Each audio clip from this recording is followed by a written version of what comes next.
Hello friends, आपका स्वागत है एक और नई वीडियो में। बहुत से लोग अपने आप को दूसरों से बेहतर समझते हैं। सामने वाले को नीचा दिखाने में वे कभी भी नहीं चूकते। क्या ऐसे लोग वाकई में ही बेहतर होते हैं? यह समझने के लिए आइए एक कहानी सुनते हैं। एक बार की बात है, एक जंगल में एक बहुत बड़ा और घना पेड़ था। उस पेड़ के पास एक कांटेदार झाड़ी भी थी। उस पेड़ को अपने आप पर बहुत घमंड था।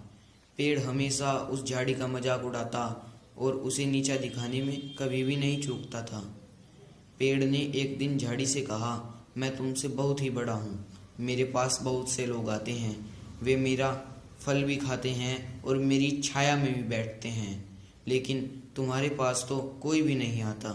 ना ही तुम्हारे ऊपर फल लगते हैं और न ही तुम किसी को छाया दे सकती हो। झाड़ी चुपचाप खड़ी हुई सब कुछ सुनती रही और पेड़ से कुछ नहीं कहा।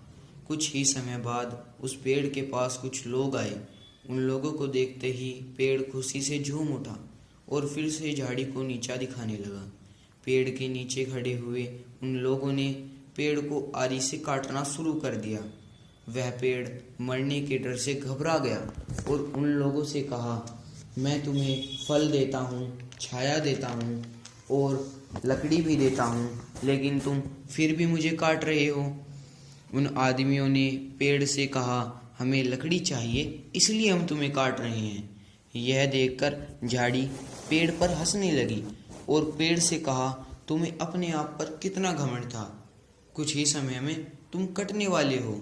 तुम्हारा सारा घमंड धरा का धरा रह जाएगा। तुम अपने आप को जितना बड़ा समझते थे, आज तुम उतने ही छोटे हो जाओगे। तुम दूसरों को नीचा दिखाने में कभी नहीं चूके, लेकिन आज तुम किसी को कुछ भी कहने लायक नहीं रहे।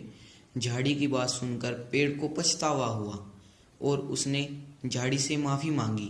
दोस्तों, मैं इस हिंदी कहानी के माध्यम से बस यह बताना चाहता हूँ कि हर व्यक्ति में अलग अलग गुण और काबिलियत होती है। हमें किसी भी दूसरे को नीचा नहीं दिखाना चाहिए और ना ही किसी को छोटा समझना चाहिए। किसी कवि ने कहा है, घमंड ने करना जिंदगी में, तकदीर बदलती रहती है, शीशा वही रहता है, बस तस्वीर बदलती रहती है।